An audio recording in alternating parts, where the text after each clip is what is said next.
is there is something about, well, even Paul calls it the God of our bellies, right?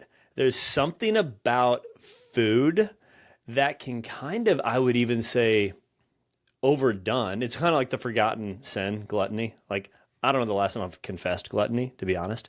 But it can kind of quench the spirit or stifle the spirit, and even just kind of make you overall just lethargic when overdone. But fasting can do the opposite. Certainly, you can say you can spiritually grow in a hunger for God, but there's really nothing like it when you experience an extended fast.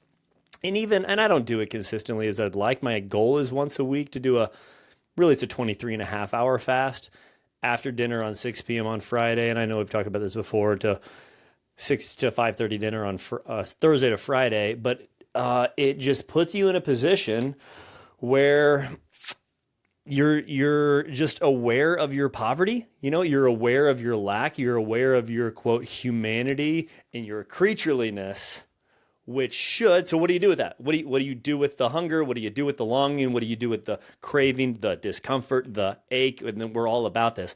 What do you do with it? Do you open up to it? Do you welcome it? Do you feel it? And then where do you turn? Who do you turn to in it? Do you look up? Or do you put your head, what do you do with it? Because it reveals a lot. I mean, so many guys, I've been pinging a bunch of guys over the last 24 hours individually just to put them in my crosshairs. Like, group texts are fine, but I wouldn't invite you personally. So many guys have said, like, oh, I'm already angry enough with my kids. I'm like, listen, man, don't blame your kids on your anger, but hunger will reveal stuff, right? It Yeah. reveals a bunch. It Yeah. reveals a bunch of crap underneath the hood. So, yeah, I mean, thousands of years of history, even before Christianity, certainly, of fasting and spiritual traditions, because it unlocks something. It reveals a lot, and it can, if you will, allow it to take you somewhere. Yeah. Yeah. Anything that creates that much resistance in us when we consider doing it is worth paying attention to. Like, why don't I want Right. to so much? And there's Right. certainly just the physical aspect of that. Like, well, when I don't eat, I get hangry, or Right. whatever. When I don't eat, I experience the desire to eat. Uh, is certainly a part of it, but there's that kind of contending with our internals Mm-hmm. that just comes out of us.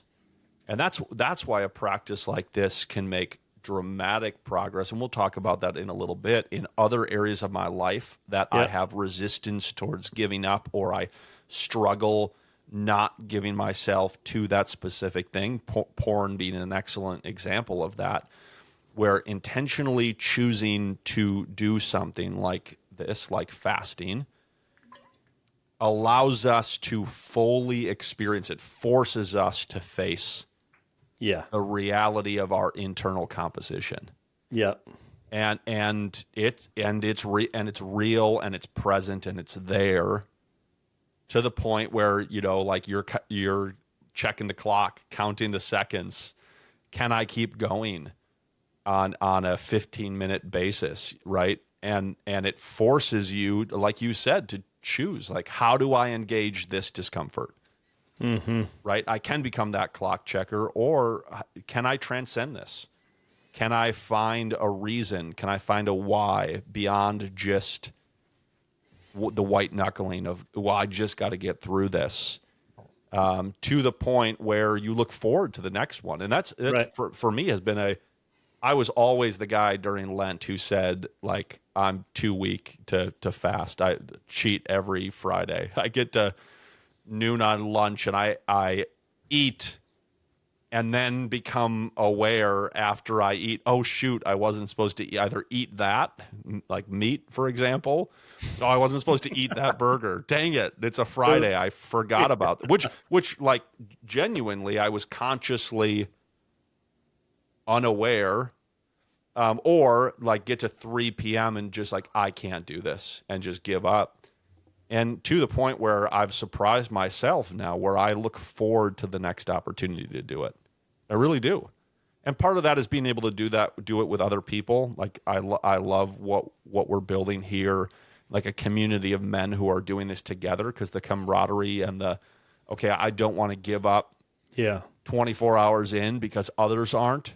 That is Yeah. deep. That is deeply motivating Yeah. and encouraging, and hearing other people's insights and perspectives and what's coming up in them, and both the challenge and difficulty of what they face, but also the breakthrough of like, oh my gosh, like my prayer this morning was so much more rich, or I was so much more present with my kids, you know, and that's the Yeah. funny thing.